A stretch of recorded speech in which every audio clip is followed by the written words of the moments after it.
Welcome to Not Factory Approved. Right about now I'm beginning to wonder about the wisdom of this little project. Progress is happening. So I have a degree angle indicator. So this is running around 40 or 85 degrees upright, whereas up there at the front fender it's 86 to 88. But that's because I strapped it up to here even, and then it pushed in a bit onto the body. So I don't think that's going to be noticeable, but we'll find out when the door is on. But there's the pieces. I made 3 pieces just because it's too hard for me hammering to get that kind of curve around the corner, and then these angles as well as this bend can't be upright because this panel is sloping outwards at the bottom, so this angle here has to do the same thing. So that made it tricky, but it's on there. Just have to finish welding, grind it all down, finish painting it. I got to do the pop rivet type stuff with the MIG underneath, which is basically drilling a hole through this panel, which I've done, and then weld up through the holes. I had to cut it off at one point. I had the angles wrong before I had fully attached everything. But here you can see there's a hole, so I take the MIG, touch the MIG electrode to the very center of the hole, the metal that's up above, and then just move around and attach it to this. So this will all have to be clamped up tight, and then I'll do that. And then I have some wire brushing to do underneath in here because of the burnt paint from before, welding inside, and then I should be able to get onto the other side, which should go a lot faster. The driver's side cab corner is way better than I expected. It's all solid underneath, you can dent it, so I can straighten that. No rust over there, no rust over here. That's all good. There's a bit of a hole here which I can fill with rod. So it's thin here, through here. This was all covered with Bondo. But this edge, which is the hardest to duplicate, is good. So I don't have to do any of that. So I can actually cut this out, leave this edge here, so it's just a square piece, bend it around the corner, and I can leave all of this rounded portion and just straighten this out, and the most I have to go back is to there. And if I wanted to just fill this and this, then I could actually do it right through there. So grind a little bit more, polish it up, sand it, that is, and then I'll have a better look at it. But it looks like that's all usable, and then this is just a straight piece with a bend here and a bend underneath, which I can use the sheet metal brake for. So good news. And that never happens with rust. You never get good news with rust, so this is really rare. Now I have something to work with. This is all solid through here. I got to trim it up to match whatever piece of metal I cut. I'll cut the metal first, get it close, and then trim the edges to fit exactly. I've just primered in here, took the wire brush and the grinder, got as much out of there as I could, scraped. I have to add a piece to this one. It goes down underneath as a support, so it's kind of important. And then I will make the piece. I just need, well, I could do it with one piece, but I might just do 2. Time I try and get all these edges matched up. Might be easier just to do 2, just to wrap it around so it comes to here, and then have another piece across from there. I'll think about that one, but on to this one, because that's holding up the works right now. Things are happening on the driver's side. So here's the completed bracket, wraps around underneath. In my limited experience, to duplicate a spot weld, I just drill a 1/4 inch hole. I've got 2 of them there. And then I strike the MIG into the middle of the hole onto the background metal, the backing metal, and then fill it in. Not perfect, I know, but I think it's pretty strong. And this, I just didn't want to grind it any thinner. I left that the way it is. But this is as strong at least as what was there before, so it should be good.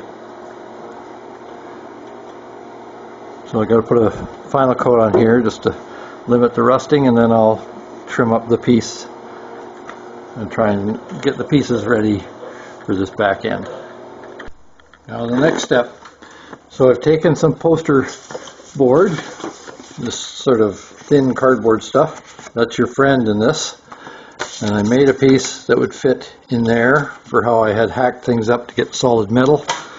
This is quite thin, so I'm thinking this is about 22, because I'm pretty sure it's thinner than 20. This is 18, it's supposed to be, kind of thinking it's 20, but it told me it was 18. And so I'm going to attach it, I'll weld it along here, and then get myself some rigidity, and then I can start cutting and get things to fit perfectly. That's what I'm going to try first. I might have to grind it out and make the hole perfect, but I don't tend to do very well at that. So I would like to tack it, then cut here, get the top part done, and cut here. There's some rough edge, and under here as well, where there's some overlap. And I mean, being the back of the cab, I could just weld this on the outside as well, and just use a little filler. Nobody's going to notice that, I don't think. But I'll decide whether to be brave or chicken soon. But to try and, now I'm going to try and weld this 18 to the very thin whatever is there. So I'm going to be starting welding on the thicker metal and then try and get it to carry over into the thinner so I don't actually punch out the thinner. This is a case of diminishing returns. The more I weld, the rougher it gets. So I'm just going to count on filler. Got a bump there I got to get rid of. I just see a couple there. But these, the metal is just too thin. Just down here. And even on the lowest setting of my MIG, I can't stop it running away. Same here. Usually I can just touch the weld to the edges and build it up and then work back. Well, close it up by going around in a circle. And that's not working. So that's really thin metal. Even with the gas, the lowest setting, I can't do it. So some of this, I'm going to fill that with oxyacetylene. One way to fill large holes like that is either with brass, but that doesn't work because paint doesn't adhere properly to brass. You can use a coat hanger. It's actually easier with a coat hanger than with oxyacetylene welding rod, because the coat hanger is thick enough and it's of high quality enough steel that it can fill, mild steel, and you can work it back and fill it up because the rod is thick. So I will fill those. I'll do some more welding here, but I think I'll wait until I actually get the piece in here back. But definitely way better than it was, and I'm not afraid to use filler when I have to, and I have to. That's the rough install. I got this gap a little bigger than I wanted it to be, but I can fill that with coat hanger welding rod. It's okay up here, and I followed the contour exactly. You can see the door is in a bit there. It's also in a little bit here. That's another bunch of rust I gotta take care of. Pardon the spazzing out, flies are still with us. But you can see the gap here is bigger than up there. You can also see that it's down a bit here, and it's pretty close there. So it needs, and it tightens up here, so it needs to be shimmed, and that will take care of that. Just on the bottom hinge. and then I can bring this out a bit as well. So it's in a bit here, and it's roughly the same there. So that should work. Then I just got to finish welding and paint it and putty it, etc. Sand it down. So that's the cab pretty much done. Some repairing that door. Then I have the other door to transfer. I have a door to replace it with, but that's got to be painted. And then hopefully the box. Once I get everything out of the box, it becomes a little lighter. Here's the driver's side. I went a little hard at it. I've got some warpage through here. I've straightened it out a bit with some heat, but still there. And I've got some very thin, this bottom piece. I've filled it up a bunch with MIG and oxyacetylene. I still got, now they've ground it off, you can see there's all sorts of holes through there. Those will have to be filled yet. Same on the other side, but I haven't done that side yet. I've only just tacked it on initially. So I've ground off the high spots. And it's loose there. So I got to redo a bunch on that as well. I just noticed the focus is pathetic. So I just tacked this one on. I haven't filled it in yet. And I see the welds have broken here, so obviously got more work to do there. So more to go. I've straightened roughly this piece. It's still sticking out a bit, so it's going to be straightened out some more. One thing I found with the door, which was a surprise, only on the other side because it was rusty, is that there's a secondary support in these newer ones down in the corner. I can't feel it in this one, so I don't know if it's actually there. It's just me, but I'm not sure where that leaves me, which door to work on here. This one doesn't have a button. Apparently the door lock was different in the 81s to the 86. There's a door lock sticking through there. So this one has got a very rough, very warped outer panel. It's been hacked off here when they dented the front fender and drove it back so the door wouldn't open. Rather than prying it out, they just cut it. It's teenage sons for you. Not mine, my friends. So I'm still thinking about which door I'm working on. If I work on this one, I've got some rust to fix in the bottom. This one has got the very warped outside panel, and I've got to weld on a new front piece as well. If I work on the orange one, then I've got to transplant this. I have to cut this out and weld it in over there. So, still thinking. Here's something I was trying to figure out. Why are these holes here and one over there? There is one over there, honest. I just can't find it right now. Not sure why. There a minute ago. Fill up with something. Huh. Oh well, mistaken, I guess. Anyway, these holes indicate something was bolted there. And then it occurred to me. I bought this off a friend. His daughter-in-law, who had the truck before him, was a farrier, and she was 5 foot nothing. How she handles horses and cows, I don't know, but she does.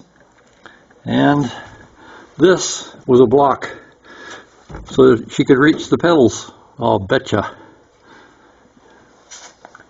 Can't see what else it would be. There's that hole patched, and I found out what the inner structure was. And I think I have a lot in common with the Tin Man. If I only had a brain. Looking on the inside here, you can see where it's poked through. That was the inner part of the door. So I got to finish welding that, grinding it out, etc. I'll probably have to put a little filler in there, but I'm going to try and make it look as original as possible. And then I've painted the parking brake arm that was all rusted. It's because it had no window for about 12 years in this truck. So let's put things back together. That one's done. Turned out pretty good. I do have a slight dip in there. Not bad, but a slight dip right there. But that's easily filled. I'm wondering with this one, I should just drill another hole inside this inner lining, this double-walled cab, and then pump out these little bits, but I don't know if it's worth the effort. And then the other side, while not completely pretty, these cabs are really thin on the bottom. I don't know why. I don't think the metal would have stretched that much, but I just can't get it any better than that. It just pops through. So, filler is your friend. I've got a, well, this is bumped out now this time. It was in before. The dip there, you can see in the paint, and the dip there.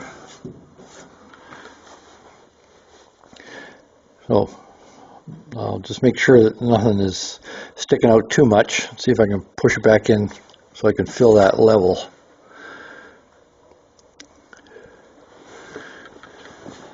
But it's certainly not going to break, and that part's not structural, it's just decorative, so fill is not going to be a problem.